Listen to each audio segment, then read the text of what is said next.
Episode की शुरुआत में हमें टियांग मिंग को है वो दिखाया जाता है। टियांग मिंग होता है वो अपने सामने दो डैगर्स को है वो देख रहा होता है और उनका नाम है वो ले रहा होता है the black dragon draggers. टियांग Ming होता है वो काफी ज्यादा एक्साइटेड होता है कि उसके सामने इतनी ज्यादा शानदार डैगर है वो पड़ी है तो उसे देखना तो है वो पड़ेगा और उसके अंदर वो अपना हाथ है वो डालने लगता है उन दोनों डैगर को लेने के लिए। टियांग मिंग होता है वो जैसे ही उन डैगर को है वो लेता है तो उनका जो आसपास जो गोला होता है वो अपने आप है वो टूट जाता है और वो डैगर होती है वो टियांग मिंग के अपने हाथों में वो आ जाती है जिसकी पावर है वो काफी ज्यादा अच्छी होती है। काफी ज्यादा लंबे वक्त के बाद हमें ब्लैक ड्रैगन को भी है वो दिखाया जाता है जो कि चेन्स के अंदर है वो बंधा होता है। मतलब जो टियांग मिंग की बॉडी के अंदर जो चेन्स है जो बैरियर है जो से अंदर बांध के बंधा है वो वहीं पे। ब्लैक ड्रैगन को है वो काफी ज्यादा एनर्जी है वो फील है वो हो रही होती है। ब्लैक ड्रैगन है वो बड़े ही शानदार तरीके से वो अवेक होते हैं जो कि मुझे पर्सनली काफी ज्यादा ये वो पसंद है। अचानक से जो होता है वो उसके पास है वो आ जाता है। मतलब जैसे ही चेन टूटती है वो उसके पास है वो आ जाता है और बोलने लगता है कि अरे यार यार तुम लोग तो सच में एकदम बैड बॉयज हो। मतलब यार जिसकी बॉडी में ब्लैक ड्रैगन है वो निवास करते हैं क्या उनके पास ऐसी स्किल्स है वो होना एकदम नॉर्मल बात है। मतलब तुम यार खतरनाक बंदे हो। तुम्हारा जो चाचा दादा मतलब सब यार खतरनाक है तुम भी खतरनाक हो। टियांग मिंग होता है वो बोलने लगता है कि ये आवाज तो जो की और वो उसे पीछे वो देखने लगता है बट जैसे ही वो उसे हाथ लगाता है वो अनफॉर्चुनेटली वहां से वो गायब हो जाती है और उसका हाथ होता है वो आर पार हो जाता है। टियांग मिंग होता है वो थोड़ा सा है वो सैड होता है और उससे एक सवाल है वो पूछता है वो बोलता है कि कहीं तुम्हें वो मतलब गायब तो नहीं हो रही मतलब मर तो नहीं रहे हो ना। जो होता है वो उससे वो बोलने लगता है कि बच्चे इतना ज्यादा इमोशनल होने की वो कोई भी है वो जरूरत नहीं है। हर किसी का एक समय होता है और हर समय पे किसी ना किसी को जाना पड़ता है। देखो यार मेरा नसीब था कि मुझे तुम्हें एंडिंग में वो मिलना है और मैं नहीं चाहता था कि मैं अपनी पावर्स को ऐसे ही छोड़ के वो डिसअपेयर हो जाऊं। मैं तुमसे मिला ये मेरी सबसे बड़ी है वो खुशी की बात है। तभी वो बोलने लगता है कि देखो यार मैं तुम्हें एक एडवाइस है वो देने जा रहा हूँ। अगर तुम्हें जिंदा रहना है तो तुम्हें वो बहुत ज्यादा मेहनत है वो करने वाली है। अब तुम्हें अपनी उस पावर्स पे नहीं रहना है। अगर तुम्हारे पास इतनी पावर है उसका डबल करना है क्योंकि हर कमजोर चीज को है वो ताकतवर है वो बनाना पड़ता है वरना वो तुम्हारे लिए इतनी ज्यादा घातक हो सकती है जो तुम्हारे पास है वो आइडिया भी नहीं होगा। उसे वो बताने लगता है कि असली तो अब मतलब गेम है वो अब शुरू होने वाला है तुम्हारे साथ। तुम्हारे सामने बहुत ज्यादा अपोनेंट कल्टीवेटर से वो आएंगे जिससे तुम्हें वो लड़ना होगा और याद रखना कि तुम्हें उनसे लड़ते हुए घबराना नहीं है। तुम्हें अपनी पूरी पोटेंशियल के साथ उससे वो लड़ना होगा। अब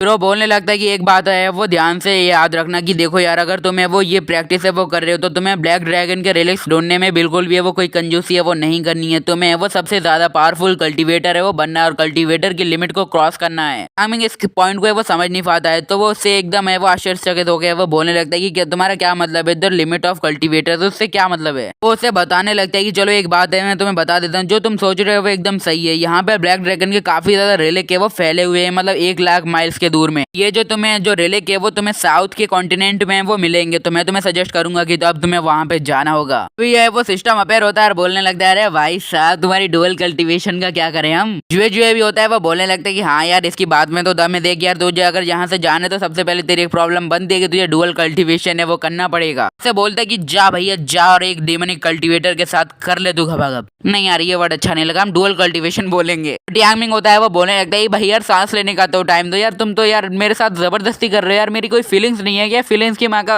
हमें बताया जाता है कि डुअल कल्टीवेशन की डेथ काउंटडाउन है वो हो चुकी है 58 डेज मतलब जो 60 डेज उसे मिले थे या फिर 90 उसमें से वो काफी डे खत्म हो चुके होते हैं। टियांग मिंग होता है वो काफी ज्यादा हैरान होता है वो बोलने लगता है कि 58 डेज मतलब कैसे यार मैंने तो 375 डेज है वो वहां पे वो बिताए थे तो ये काफी ज्यादा मुश्किल नहीं होगा कि यहाँ पे सिर्फ 58 डेज है मतलब 60 डे में 2 ही माइनस हुए। बोलने लगता है यार कोई चिंता करने की जरूरत नहीं है। सीक्रेट रिलम के 3rd लेवल पे टाइम है वो बहुत ज्यादा स्लोली है वो पास होता है। इसके हिसाब से तुम्हारे सिर्फ 2 दिन ही है वो गए हैं। वो से वो बोलने लगता है देखो टियांग मिंग देखो तुम्हारी बॉडी है वो एकदम है वो नेकेड है और तुम्हारे पास ऐसा प्रीशियस ट्रेजर है जो कि काफी ज्यादा ये अभी वीक है मतलब तुम्हारी बॉडी अभी वीक है तो यार तुम्हारे साथ कोई एक्सीडेंट तो है वो हो सकता है आगे चल के। फिर वो होता है वो अपने अंदर से पता नहीं कुछ है वो करने लगता है और वो धीरे धीरे करके डिसअपेयर है वो होने लगता है और वो उससे बोलने लगता है कि हालांकि मुझे पूरी गारंटी तो है वो नहीं है बट जो चीज है मैं तुम्हें देने जा रहा हूँ वो तुम्हारी साथ कहीं ना कहीं मदद कर दे। जैसे जैसे टुकड़ों में वो बढ़ रहा होता है और उसकी सोल के या टुकड़े हैं वो धीरे धीरे करके टियांग मिंग के ऊपर है वो जाने लगते हैं। हमें टियांग मिंग का एक शानदार सा लुक है वो दिखाया जाता है। टियांग मिंग के पास अपनी एक न्यू ड्रेस है वो आ चुकी होती है और इस ड्रेस के आगे के आने वाले सीन बहुत ज्यादा औसम है। मतलब यार ये सीरीज का नाम I am just evil god है वो अब क्यों है वो आपको अच्छे से मालूम है पढ़ने वाला है। तो ये जो एक शेडो शूट होता है जो कि काफी ज्यादा बहुत ज्यादा अच्छा है उसका नाम होता है द लेजेंडरी असैसिन जियो।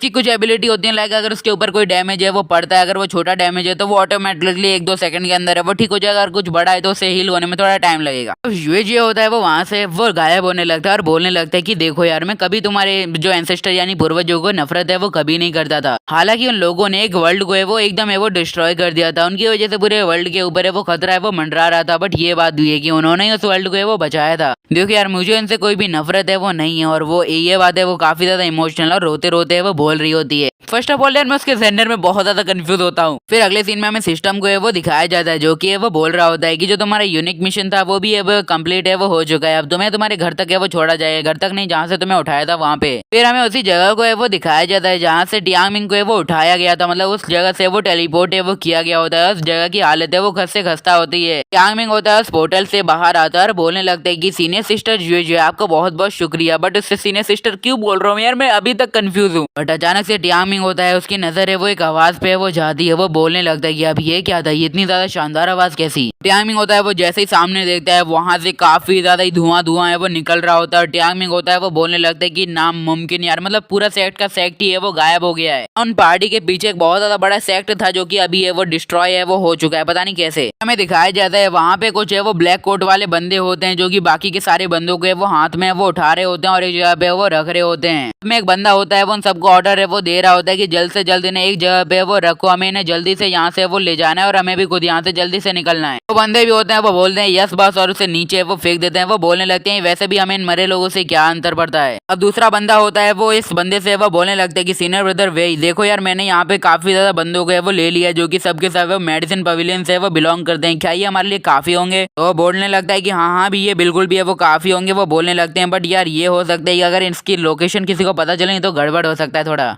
तो वो उससे बोलता है कि ऐसा करो यहाँ से पूरी की पूरी है वो नामो निशान है वो मिटा दो कि यहाँ पे कोई एग्जिस्ट भी है वो करता था। तो दूसरा बंदा होता है वो अपना एक अटैक करता है कॉर्प्स एक्सप्लोजन, और उस अटैक को जमीन के ऊपर है वो कर देता है जिससे वो पूरी जमीन होती है वो ढह जाती है। और सिंपली क्या है वहाँ पे काफी ज्यादा बड़ा ही शानदार धमाका है वो हो जाता है। उनके एक्सप्लोजन का इम्पैक्ट है वो काफी ज्यादा ही था, मतलब जहाँ पे उन्होंने धमाका किया होता है वहाँ पे गड्ढे ही गड्ढे हो जाते हैं। दूसरा बंदा होता है वो वही से वो बोलने लगता है कि ब्रदर वे यार आपको तो सच में पता है कि हाउ टू एंजॉय योरसेल्फ, मतलब आपने तो इन सारे लोगों को एकदम छोले भटूरे की तरह कर दिया। बंदा होता है वो बोलने लगता है यार हम क्या कर सकते हैं, वैसे भी हम इन लोगों को यहाँ पे रखते तो यार फिर पता नहीं क्या लफड़ा हो जाता। मुझे लगा यहाँ पे अगर कोई आया तो हमारे साथ फाइट वाइट है वो हो जाएगी, इसलिए मैंने सोचा इनकी माँ छोड़ इस बात को। एक और बंदा होता है वो बोलने लगता है कि भाई यार देखो यहाँ पे कुछ लड़कियां हैं वो थोड़ी है वो ज्यादा गर्म है और जिंदा भी हैं थोड़ी बहुत, मतलब घायल हैं बट जिंदा हैं। अगर आपका मन हो तो चलो हम चलते हैं थोड़ा हाथ वाथ साफ करके आए यहाँ पे। वही होता है वो बोलने लगता है अरे भोसड़ी वाले देख यार हम डीमोनिक कल्टीवेटर हैं, खुद परवट है वो नहीं है, मतलब जो तू इशारे कर रहा है ना वो बहुत ज्यादा गलत है। अभी अचानक से वहां पे जो होल हुआ होता है उसके अंदर से एक बंदा है वो बाहर निकल के आता है और बोलने लगता है अरे भाई भाई यार लगता है हमें यार जैकपॉट एकदम नसीब है वो हो चुका है यार, मजा ही आ जाएगा। होते हैं वो बोलने लगते हैं कि लगता है तुम्हारे हाथ में सेट की है वो ट्रेजर पवेलियन है वो पड़ गई है। वो बंदा होता है वो बोलने लगता है कि किंगन सेट के अंदर है वो बहुत ज्यादा ये वो चीजें वो हमें मिल रही है, मतलब हालांकि वो एक मिडिल क्लास सेट था बट उसके अंदर है वो 1000 ईयर्स की वो चीजें वो मतलब यहाँ पे रखी थी।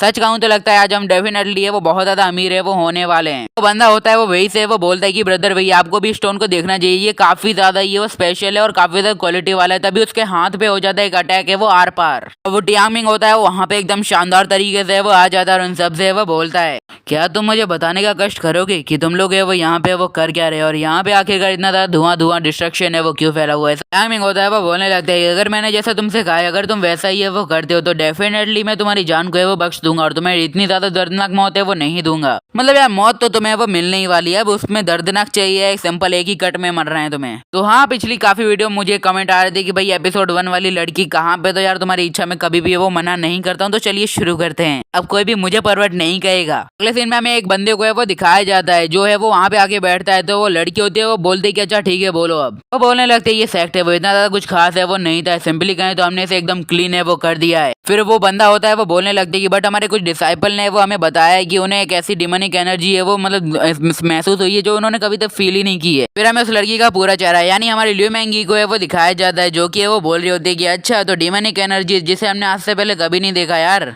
सच में यार तुमने तो टॉपिक को थोड़ा इंटरेस्टिंग है वो बना दिया है और इस टॉपिक को बिना देखे हम तो यार मानने वाले नहीं हैं। देखो यार तुम्हारी इच्छा मैंने एकदम पूरी है वो कर दिया और इस लड़की के साथ काफी ज्यादा और लड़कियां भी है वो आने वाली हैं, तो यार कोई परवट नहीं कहेगा पहले ही बोल रहा हूँ। हाँ तो यार हारेम का असली मतलब ये आपका भाई आपको असली तरीके से वो बताएगा। और हाँ इतनी ज्यादा बकचोदी मतलब एंडिंग की 30 सेकंड की बकचोदी मैं इसलिए कर रहा हूँ बिकॉज वीडियो है वो 10 मिनट तक की तो होनी चाहिए। एक और सवाल पिछले एपिसोड में मुझे किसी भाई ने वो बोला था कि भाई तू इतनी ज्यादा बकचोदी क्यों करता है वीडियो में, तो एक सिंपल एक्सप्लेनेशन कर। तो मैं पहले बता दूं कि भाई मेरी ऑडियंस को है वो एकदम कॉमेडी के साथ अगर मैं एक्सप्लेन करता हूँ तो वो काफी ज्यादा पसंद आती है, इसलिए मैं ऐसे एक्सप्लेन करता हूँ। और बाकी आप लोगों की मर्जी, अगर आप कहोगे सिंपल वे में एक्सप्लेन करने के लिए तो मैं कर सकता हूँ, मुझे कोई आपत्ति नहीं है। चलो जो भी हो, चलो सायोनारा।